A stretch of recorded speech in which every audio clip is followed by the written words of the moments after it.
आदाब बोलसब टीवी में आपका इस्तकबाल है। उत्तर भारत की खबरों के साथ मैं हूं मोनी संवर। देखेंगे तमाम बड़ी खबरें। आगाज हेडलाइंस के साथ।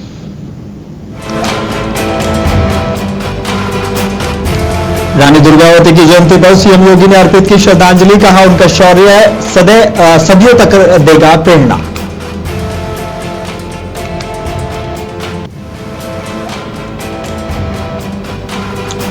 सीएम स्वामी ने आपदाओं में जुटे राहत कर्मियों की निष्ठा को सराहा। प्रधानमंत्री और गृह मंत्री का जताया आभार। बोले सेना और एजेंसियों की तत्परता बेहतर रही।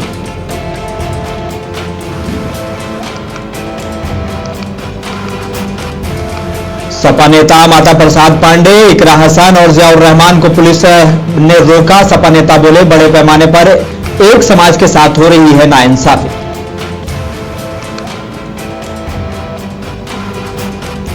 और बरेली में गिरफ्तारी के बाद डॉक्टर नफीस की संपत्ति पर चला बुलडोजर। एसपी सिटी बोले शांति व्यवस्था के लिए पुलिस बल किया गया तैनात।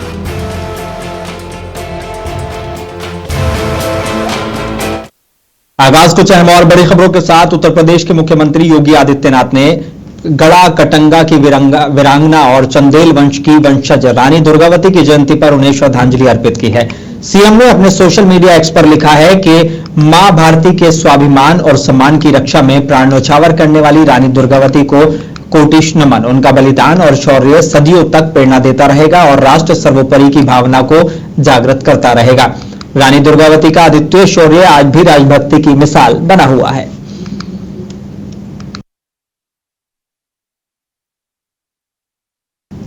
उत्तराखंड के मुख्यमंत्री पुष्कर सिंह धामी ने कहा है कि राहत कर्मी हर चुनौती का पूरी निष्ठा से सामना करते हैं। परिस्थितियां कितनी भी विपरीत क्यों ना हो, वो लोगों की मदद करते हैं और उनका मनोबल बढ़ाते हैं।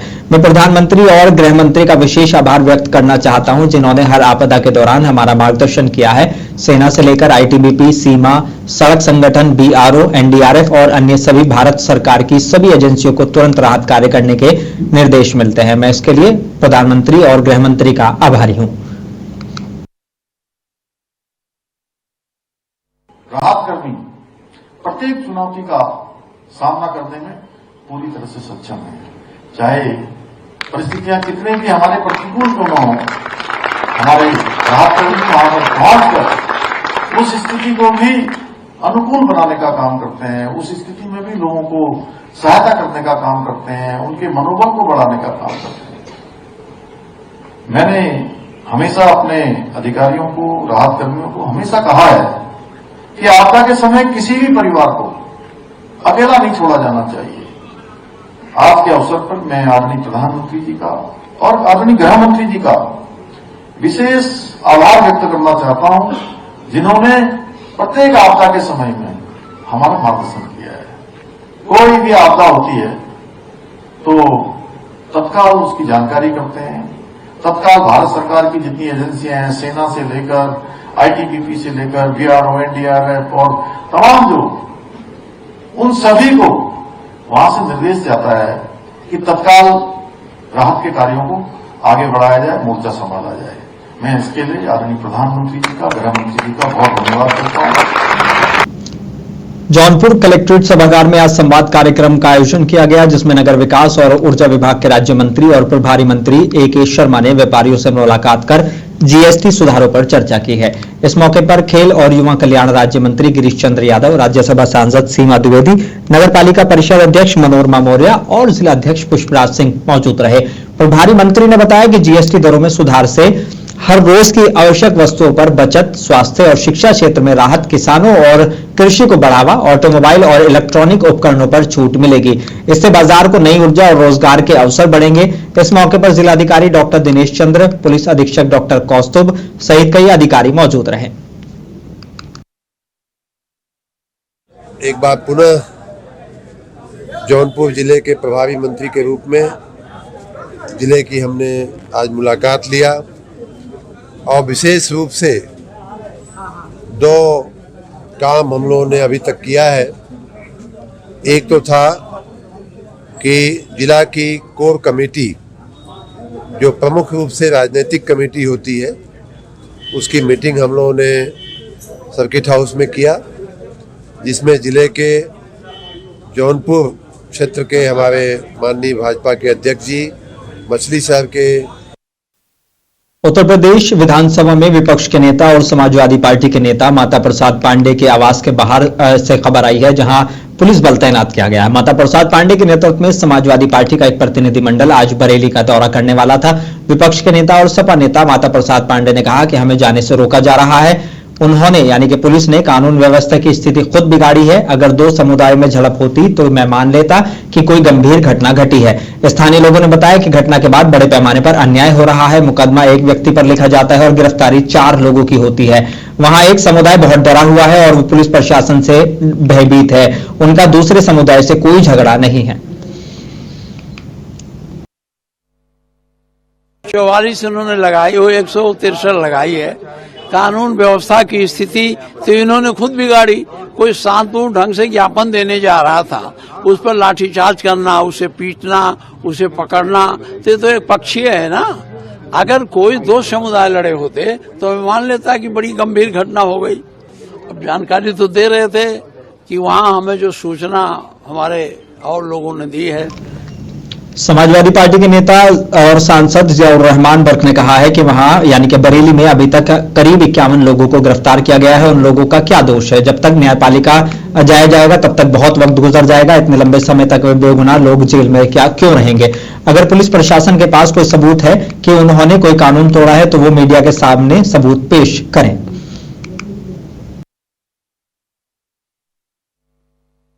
आप देखिए, जो उनको 10 में से 7 मुकदमों में उनको किया गया है, हम ये पूछ रहे हैं कि पहले हमें ये चीज साबित करी दी जाए। जो वहाँ के 81 लोगों को लगभग अभी तक अरेस्टिंग हो चुकी है और 10 मुकदमों के अंदर वो है, तो उन लोगों का दोष क्या है? दोष तो साबित करेंगे। अब जब तक न्यायपालिका में जाया जाएगा तब तक बहुत लंबा समय हो जाएगा। जब तक मैं बता रहा हूँ, न्यायपालिका में हम अगर अपनी बात को ये जाकर साबित करेंगे कि हमारे लोग दोषी नहीं हैं, तो इतने लंबे समय तक वो लोग बेचारे बेगुनाह जेलों में क्यों रहे? अगर बरेली में 26 सितंबर को आइला मोहम्मद मामले को लेकर हुए बवाल के 8 दिन बाद समाजवादी पार्टी का प्रतिनिधिमंडल पीड़ितों से मिलने बरेली जाने वाला था, लेकिन यूपी पुलिस ने इन्हें रोक लिया। दिल्ली से बरेली जा रहे सांसद हरेंद्र मलिक, इकरा हसन और मोहिबुल्लाह नदवी को गाजियाबाद बॉर्डर पर रोक लिया गया। इस फैसले के बाद विपक्ष ने सत्ता पर गंभीर सवाल उठाए हैं। गाजियाबाद बॉर्डर पर रोके जाने के बाद इकरा हसन ने कहा कि उत्तर प्रदेश में अघोषित इमरजेंसी जैसी स्थिति नजर आ रही है। उन्होंने सवाल उठाया कि कल कोई आई लव महादेव या आई लव श्री राम लिखेगा तो किसी को आपत्ति नहीं होगी, तो आई लव मोहम्मद में क्या गलत है? उनका कहना है कि यह सत्ता का दुरुपयोग और संवैधानिक मूल्यों का उल्लंघन है।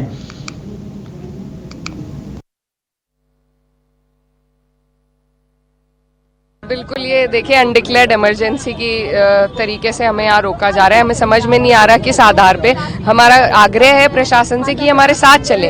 हम कुछ छुपाना नहीं चाहते, कोई एजेंडा नहीं है, ना हम कोई चोर चक्के अपराधी हैं। जनप्रतिनिधि हैं, इलेक्टेड रिप्रेजेंटेटिव हैं। किस आधार पे हमें रोका जा रहा है हमें समझ में नहीं आ रहा। उत्तर प्रदेश का हिस्सा है बरेली, हम सब वहाँ के रहतवान भी हैं, वहाँ के जनप्रतिनिधि भी हैं। एक समाजवादी पार्टी का हमारे राष्ट्रीय अध्यक्ष के निर्देश अनुसार जो जनप्रतिनिधि मंडल अलग अलग जगहों से बरेली की तरफ रुख कर रहा था, सभी को रोका जा रहा है। क्यों रोका जा रहा है ये हमारी भी समझ में नहीं आ रहा है कि ऐसी कोई कानून है जिसके तहत इस देश में घूमने से किसी को भी रोका जाए। पता नहीं उत्तर प्रदेश सरकार अपनी कौन सी काली करतूत पे पर्दा डालना चाहती है जो हमें वहां नहीं जाने देना चाहती। लेकिन उत्तर प्रदेश सरकार में मंत्री जयवीर सिंह ने समाजवादी पार्टी के नेता माता प्रसाद पांडे पर कहा कि हमें लगता है कि समाजवादी पार्टी को प्रदेश, देश, समाज से कोई लेना देना नहीं है, न ही सामाजिक समरसता के प्रति उनका कोई निष्ठा या भावना है। उनकी चिंता बस यही है कि कैसे अपने वोट बैंक को मजबूत किया जाए, कैसे इस दम पर अपने वोट बैंक को सुरक्षित और संरक्षित रखा जाए, कैसे मुस्लिम वोटरों को मजबूती से के साथ अपने साथ जोड़े रखा जाए। इसलिए वो ये सब कर रहे हैं।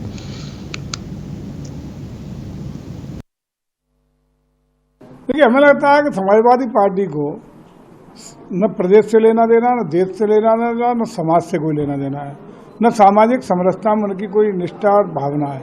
उनकी भावना सिर्फ वोट बैंक उनका मजबूत कैसे हो, कट्टरपंथा के आधार पर वोट बैंक उनका संरक्षित सुरक्षित रहे, मुस्लिम मतदाता उनके साथ कैसे मजबूती से जुड़ा रहे। मुंसिफ टीवी के सीनियर जर्नलिस्ट सैयद जिलानी ने वरिष्ठ पत्रकार और एक्टिविस्ट आरफा खानम शेरवानी से बात की है। इस दौरान उन्होंने 2027 में होने वाले यूपी विधानसभा चुनाव में मुसलमानों के सियासी मुस्तकबिल पर बात की है। सुनिए उन्होंने क्या कुछ कहा। और है उत्तर प्रदेश में मुसलमानों का और जमहूरियत का मुस्तकबिल आपको क्या लगता है? 2027 में उत्तर प्रदेश में चुनाव हैं, तो किस तरह की तैयारी अपोजिशन पार्टियों की और मुसलमानों की कितनी बड़ी जिम्मेदारी है, खासकर जमहूरियत को मानने वाले लोगों की, चाहे वो किसी भी धर्म से ताल्लुक़ रखते हों? क्या परिणाम देंगे? देखिए, जब आप किसी मुल्क में माइनॉरिटी होते हैं तो आपकी एक न्यूमेरिकल जो इन्फीरियरिटी होती है, यानी आप जो हैं वो जो तादाद है उसकी बुनियाद पर आप कभी भी पॉलिटिकली चैलेंज नहीं कर सकते किसी पॉलिटिकल पार्टी को। ये बात मुसलमानों को समझनी है कि वो सोशल और पॉलिटिकल अलायंस में ही पार्टियों के साथ या लोगों के साथ रह सकते हैं। मुझे लगता है कि इस मुल्क में शायद ही कोई ऐसा मुसलमान होगा जो इस कॉन्स्टिट्यूशन को और इस डेमोक्रेसी को मजबूत करने के लिए आगे ना बढ़ता हो, जिसने गांधी, नेहरू, इस मुल्क के जमहूरियत, इस मुल्क के निज़ाम इंतज़ाम पे यकीन न किया हो। मुझे लगता है कि हिंदुस्तान में जो हिंदुस्तानी मुसलमान है जो फर्स्ट क्लास सिटीज़न है और उससे बड़ा जो देशभक्त है, उससे बड़ा जो मुल्क से मोहब्बत करने वाला है, वो आपको बहुत कम लोग देखने को मिलेंगे। तो मैं ये जिम्मेदारी कॉन्स्टिट्यूशन को बचाने की या जमहूरियत को बचाने की एक अक़लियत पर नहीं दे रही हूँ, वो तो पहले से ही कर रहा है। ये जिम्मेदारी है उन लोगों की जिनके नाम पर इस मुल्क को चलाया जा रहा है, उनको ये कहने की ज़रूरत है कि नॉट इन माई नेम। एक चीज़ हमीरपुर से बड़ी खबर है। जेल के अंदर हुई हत्या के मामले में समाजवादी पार्टी का प्रतिनिधिमंडल आज मृतक का कैदी अनिल द्विवेदी के घर पहुंचा। पार्टी प्रमुख अखिलेश यादव के निर्देश पर सांसद अजेंद्र राजपूत, पूर्व मंत्री बादशाह सिंह, जिलाध्यक्ष इदरीस खान और कई पदाधिकारी और कार्यकर्ता परिजनों से मिले हैं। प्रतिनिधिमंडल ने पीड़ित परिवार को हर संभव मदद का आश्वासन दिया है और साथ ही न्याय की लड़ाई में साथ खड़े रहने की बात कही है। हमीरपुर सदर का एक वार्ड नंबर 7 है। यहाँ के निवासी जो अनिल द्विवेदी जी हैं और हमारे समाजवादी सिपाही भी रहे हैं, उनका किसी कारणवश। सीतापुर से खबर है।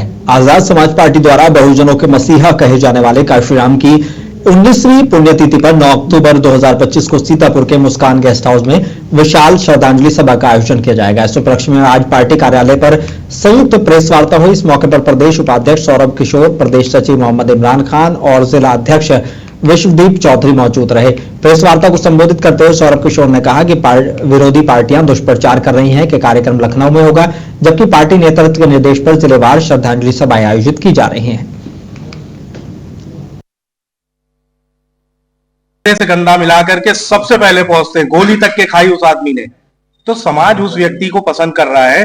आपने नगीना में बानगी देखी, नगीना लोकसभा में 1.5 लाख प्लस वोटों से चुनाव जीता माननीय चंद्रशेखर आजाद जी ने, और जो बहुजन समाज पार्टी है उसको मात्र, जहां चंद्रशेखर भाई की विनिंग मार्जिन 1.5 लाख प्लस थी, वहां पे बहुजन समाज पार्टी। और अयोध्या में समाजवादी पार्टी कार्यालय पर स्थापना दिवस मनाया गया है, जहां पूर्व मंत्री तेज नारायण पांडे ने मीडिया से बात करते हुए कहा कि आज पार्टी का स्थापना दिवस मनाया जा रहा है और हम पूरे पार्टी के कार्यकर्ता पदाधिकारी को बधाई देते हैं और नेताजी ने हम लोगों को रास्ता दिखाया है, उसी रास्ते पर आगे चलकर पार्टी को और मजबूत करेंगे और 2027 में अखिलेश यादव को मुख्यमंत्री बनाने का काम करेंगे और भाजपा द्वारा जो जुल्म अत्याचार हो रहे हैं उसके लिए आवाज उठाएंगे। आज समाजवादी पार्टी का स्थापना दिवस है। सबसे पहले मैं अपने सभी समाजवादी साथियों को, समाजवादी परिवार को ढेर सारी बधाई और शुभकामनाएं देता हूं। हम आज अपने समाजवादी साथियों से कहना चाहते हैं, जिस पार्टी को श्रद्धेय नेताजी ने, स्वर्गीय बेनी प्रसाद वर्मा जी ने, हमारे नेता आजम साहब ने मिलकर बनाया, खड़ा किया, और जिस पार्टी को आज बरेली में आला हजरत दरगाह और आईएमसी प्रमुख मौलाना तौकीर रजा खान के घर के बाहर आई लव मोहम्मद के पोस्टर लेकर जमा हुए लोगों के एक समूह द्वारा किए गए विरोध प्रदर्शन के सिलसिले में डॉक्टर नफीस की गिरफ्तारी के बाद उनकी संपत्ति पर बुलडोजर चलाया गया है। एसपी सिटी मानुष पारिक ने बताया कि विकास प्राधिकरण नियमानुसार समय समय पर कार्रवाई करता है। सुरक्षा और शांति व्यवस्था बनाए रखने के लिए एहतियातन यहां पुलिस बल तैनात किया गया है। ये कार्रवाई पूरी तरह से स्वतंत्र है और पूरी तरह से विकास प्राधिकरण द्वारा की जा रही है।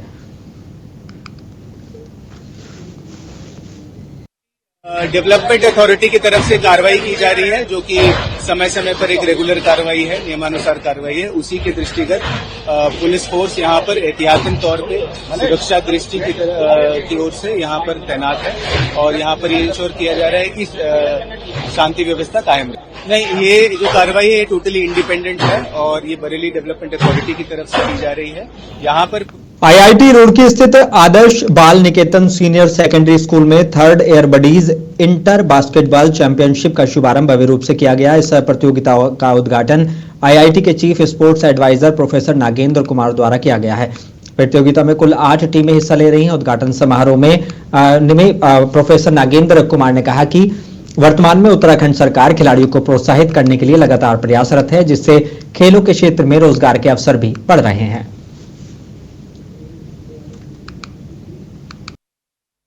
मैं ये मानता हूँ कि जीवन में एकेडमिक्स के साथ साथ स्पोर्ट्स में भी प्रतिभाग करना बहुत ज़रूरी है और इससे बच्चे का सर्वांगीण विकास होता है। बच्चों को बहुत कुछ सीखने को मिलता है।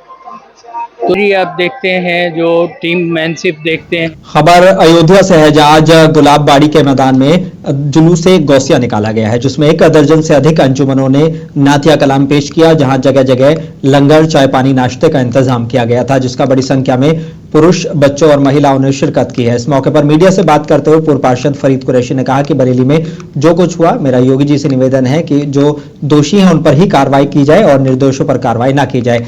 ये जुलूस गुलाबबाड़ी से निकलकर चौक रिकाबगंज, कसाबबाड़ा, फतेहगंज होते हुए गुलाबबाड़ी में संपन्न हुआ। 11वीं शरीफ का दिन है और इसमें पीराने पीर रोशन ज़मीर कुतुब रब्बानी महबूब सुभानी, जिन्हें आज समाज बड़े पीर के नाम से जानता है, यानी अब्दुल कादिर जिलानी रहमतुल्लाह अलैह के जालौन में महिलाओं को आत्मनिर्भर और सुरक्षित बनाने के संकल्प को लेकर डीएम और एसपी ने छात्राओं को मिशन शक्ति 5.0 और साइबर सुरक्षा की जानकारी दी है। जिलाधिकारी डॉक्टर राजेश कुमार पांडे और पुलिस अधीक्षक डॉक्टर दुर्गेश कुमार ने आज मिशन शक्ति 5.0 के अंतर्गत टाउन हॉल स्थित वाईफाई युक्त लाइब्रेरी में पहुंचकर छात्राओं से संवाद किया और उन्हें महिला सशक्तिकरण, आत्मनिर्भरता और साइबर सुरक्षा के संबंध में विस्तार पूर्वक जानकारी दी है। जिलाधिकारी ने कहा कि मिशन शक्ति अभियान का उद्देश्य महिलाओं को सशक्त, स्वाभिमानी और आत्मनिर्भर बनाना है।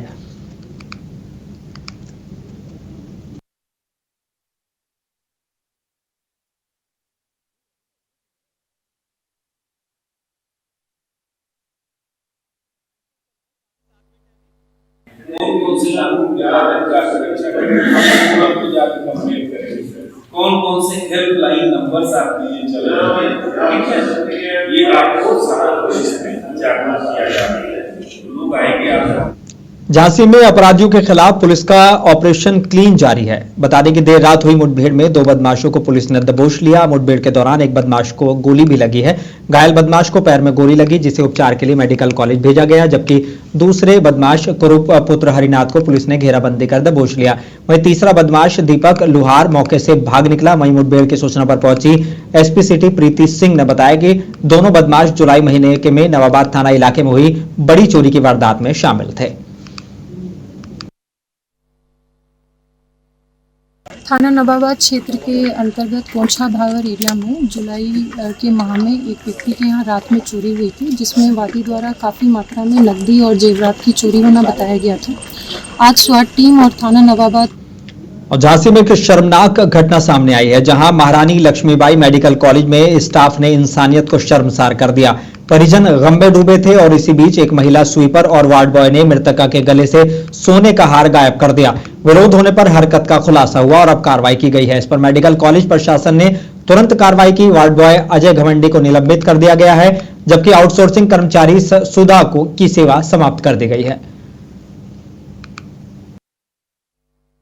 इसमें मामला ये है कि एक समीक्षा नाम की महिला 25 वर्ष की फांसी लगा के यहाँ पे आई थी और ये प्रेमनगर झांसी के रहने वाले थे ये लोग।